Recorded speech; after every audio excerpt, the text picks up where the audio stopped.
Detroit, Michigan. In 1987, Marcus Hale was 34 years old, serving a life sentence inside Jackson State Prison. He had been transferred there after a series of violent incidents in smaller facilities across the state. Jackson State Prison was known for its strict control and constant tension. It was a place where authority was enforced through fear, and survival depended on reputation as much as obedience. The walls were old, the rules were rigid, and the inmates were watched closely, but not always protected. At the time, Marcus Hale was one of the most closely observed prisoners in the facility. The system rewarded silence, submission, and compliance, while it punished resistance, independence, and any challenge to authority. Order was maintained not through trust, but through pressure and threat. Prison officials believed that control came from breaking men down slowly. In this environment, patience was expected from inmates, even when rules were applied unevenly.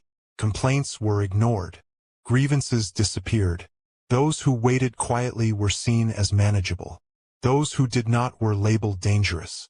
Marcus Hale had learned early that the system measured weakness carefully. Every delay, every moment of restraint, was taken as acceptance. Inside Jackson State Prison, restraint was not respected. It was studied, tested, and often exploited. By the late 1980s, Marcus Hale had established himself as a quiet but influential presence inside the prison.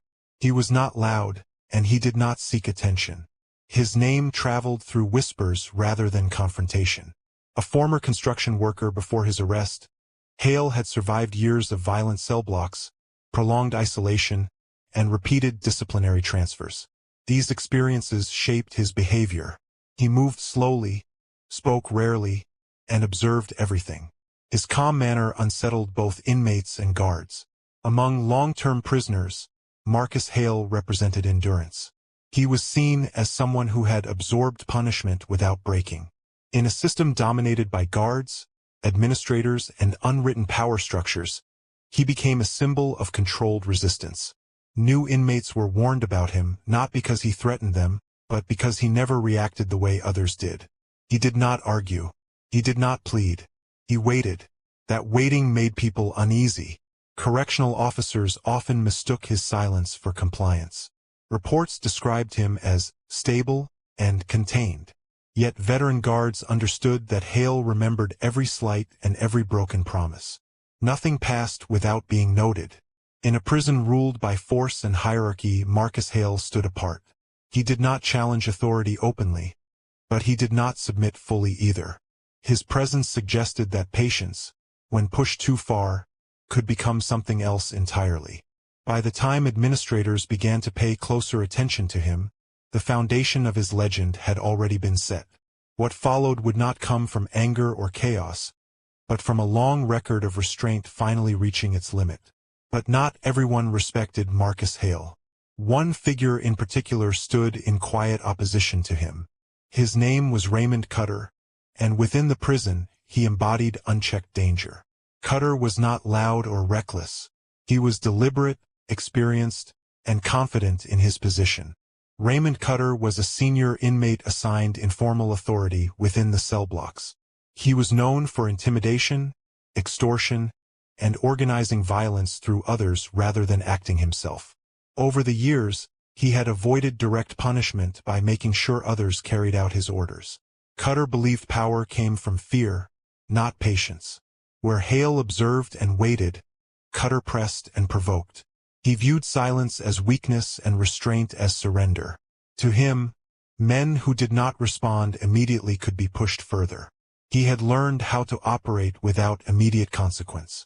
He understood the routines, the blind spots, and the unspoken agreements between inmates and guards. His actions were rarely traced back to him. When trouble came, it landed on someone else. Cutter watched Marcus Hale closely. Hale's calm presence unsettled him. It challenged Cutter's belief that dominance had to be visible. To Cutter, Hale represented a problem that had not yet been tested. Raymond Cutter continued his behavior by exploiting weaknesses in the prison system. The facility relied heavily on inmate hierarchy to maintain order.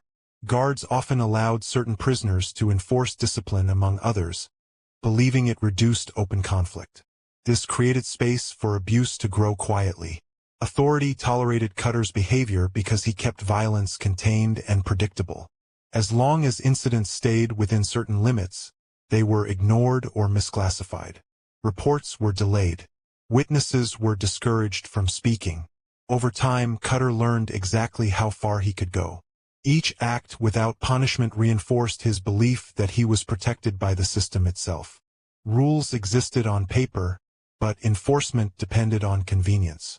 Complaints filed against him were dismissed as disputes between inmates. Transfers were postponed. Investigations stalled. The absence of consequence became its own signal. As months passed, Cutter came to believe himself untouchable. He assumed the system needed him more than it feared him. In his mind, authority had already chosen its side. What Cutter did not understand was that patience, when repeatedly tested, does not disappear. It hardens. And when it finally breaks, it does not announce itself in advance. The first incident occurred during morning meal distribution.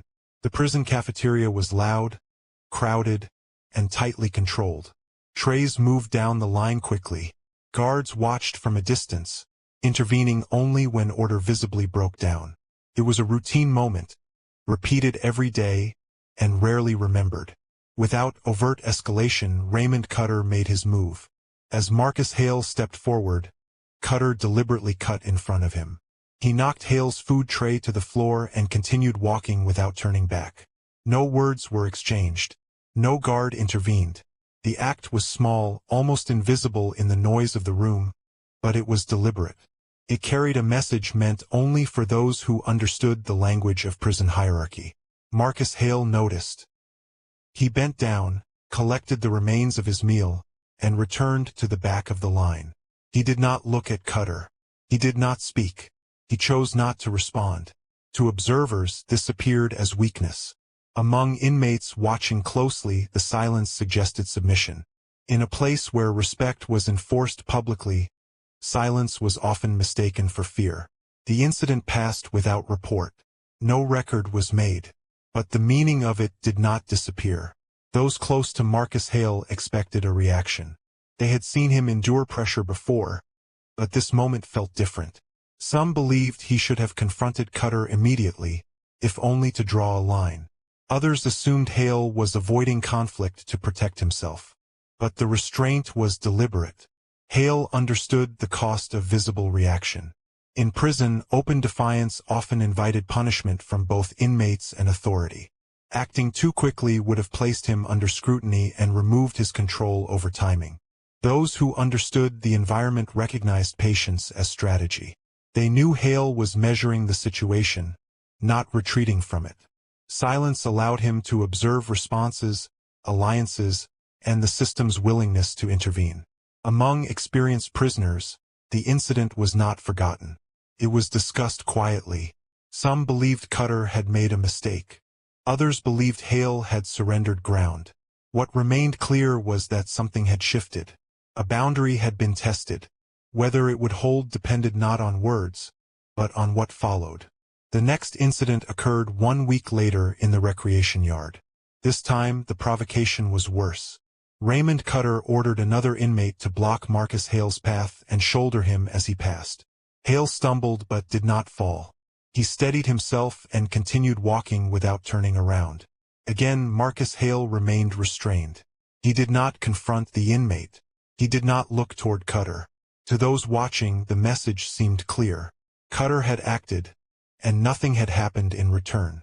Each incident increased Cutter's confidence. He began to test Hale more often. 2 weeks later, another incident occurred in the laundry area. Hale returned to find his clothing missing. In its place were torn garments left on the floor. No one admitted responsibility. Cutter was seen nearby, watching silently. Again, Hale did nothing. He filed no complaint. He replaced what he could and returned to his routine. The next incident occurred days later in the cell block. Cutter openly insulted Hale during count, accusing him of cowardice in front of others. The words were loud enough to be heard, but not loud enough to draw guards. Again, Hale remained restrained. He stood still, eyes forward, waiting for the count to finish. Each incident strengthened Cutter's belief that Hale would never respond. In environments like this, confidence becomes dangerous, pushes boundaries. It removes caution. The final escalation occurred in the shower area late one evening. Cutter's associates blocked the exit and sprayed Hale with scalding water before stepping away. The act was brief, controlled, and humiliating. Hale endured it without protest. But witnesses later said something changed in his expression. The restraint was still there, but it no longer looked passive. Everything changed when a third party was involved. The incident occurred during evening cleanup. A younger inmate assigned to assist Hale was cornered by Cutter and forced to repeat insults directed at Hale. When the inmate hesitated, Cutter struck him. This incident crossed a line. The violence was no longer symbolic. It was no longer contained between two men. Someone without standing, without protection, had been used as a message. Authority response was minimal. Guards separated the group and issued verbal warnings. No reports were filed. No charges followed. From that moment, the outcome became inevitable. Those who knew Hale said he stopped observing after that night. He continued his routine, but his attention had narrowed. The patience that had once absorbed pressure had reached its limit. In places like this, restraint does not end loudly. It ends quietly, and when it does, it leaves no room for reversal. That evening, Marcus Hale spoke quietly. It was not a public statement. There was no crowd and no display. He spoke to two men who had shared time with him for years, men who understood how the prison worked and how words carried weight. He did not threaten anyone. He did not raise his voice. He did not name Raymond Cutter directly. Instead, he spoke in clear and simple terms about limits and responsibility. He said that some things could be endured and some could not. He said that when a line was crossed, it did not matter how long patience had lasted before. What mattered was what followed. Those listening noticed his calm. It was not anger. It was certainty. His words were measured, as if a decision had already been made and accepted. He stated what would happen next not as a warning, but as a fact. There was no emotion in it, no appeal, just a statement of outcome. Those who heard him understood the meaning. In that place, such calm did not come without consequence. They knew Hale was not speaking to frighten anyone. He was marking the end of waiting. By the time the conversation ended, no one asked questions. There was nothing left to clarify. What had been delayed was no longer delayed. The setting of the final incident was ordinary. It took place during a regular work assignment inside the maintenance corridor. Tools were checked out as usual. Guards followed their standard routes. Inmates moved according to routine schedules. Nothing appeared unusual. Conversations continued. Orders were given. The prison functioned as it always had, unchanged and unaware.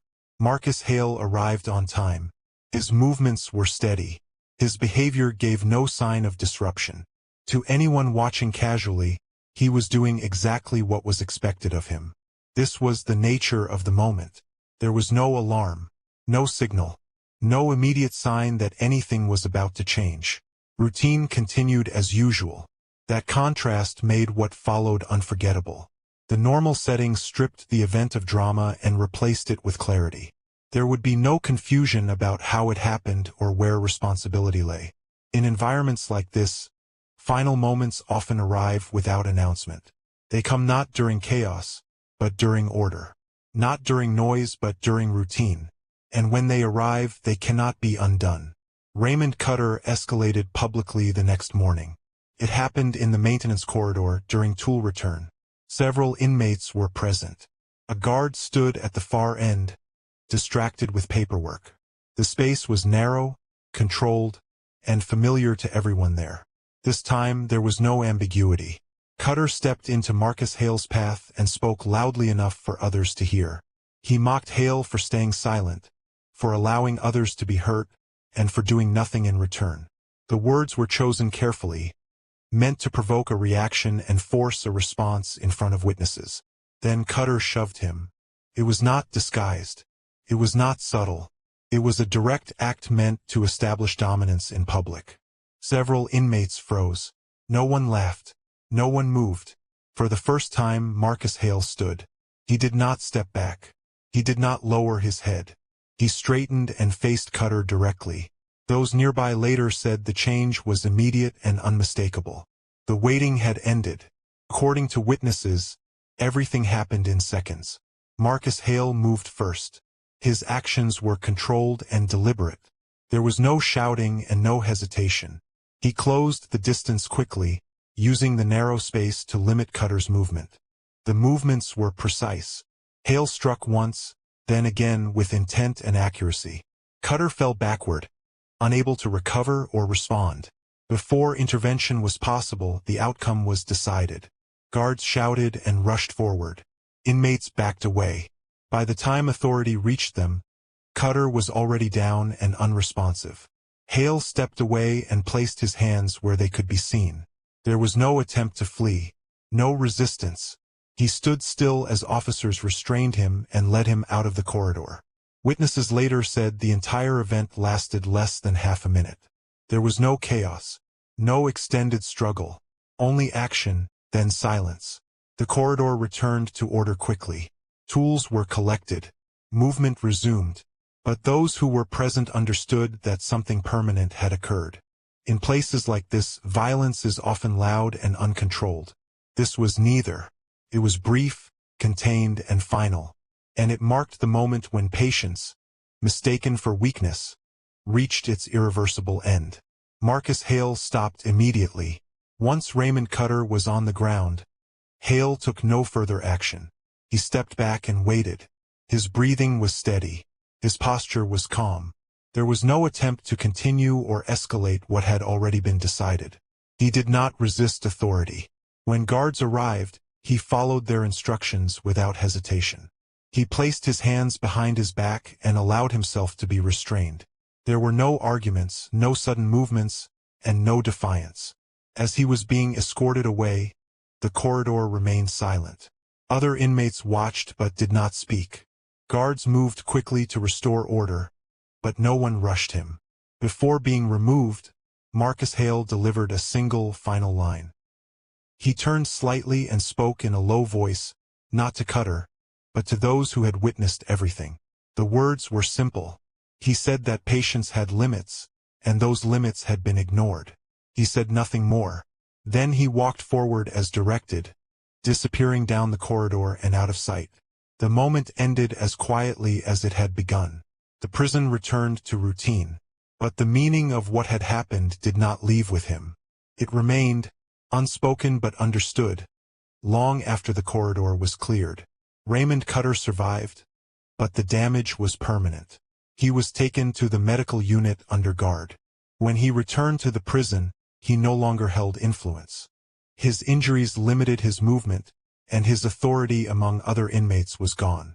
The environment changed after that day. Inmates avoided public intimidation. Conflicts stopped sooner. The quiet balance of power shifted. What had once been tolerated was no longer tested. The message required no repetition. Marcus Hale was removed from the unit and placed in segregation. He did not return to general population. His name, however, continued to circulate. It was spoken carefully, often as a warning. Guards adjusted their behavior as well. Informal control through favored inmates was reduced. Certain routines were changed without announcement. Nothing was said openly. Nothing needed to be. Everyone understood what the incident meant. When the events were reviewed, a clear pattern appeared. There had been escalation over time.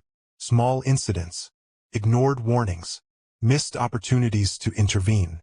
Each step had been recorded, but not acted on. Statements confirmed repeated provocation. Logs showed delays. Medical records supported earlier harm that had been overlooked. The system failure became clear. Authority had relied on convenience instead of enforcement.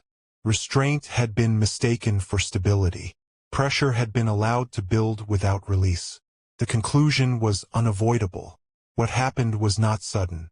It was the result of neglect, tolerance, and silence. When patience was pushed beyond its limit, consequence followed.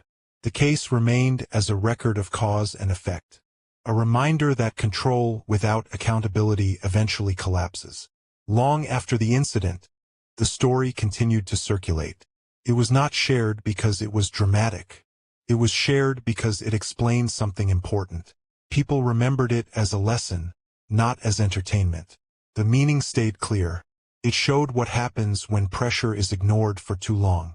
It showed how silence can be misunderstood, and how systems fail when warnings are dismissed. In places like this, order depends on attention and fairness. When authority does not act, consequences still arrive, but in uncontrolled ways. The story remained because it did not need repetition. One example was enough. Patience mistaken for weakness always ends the same way.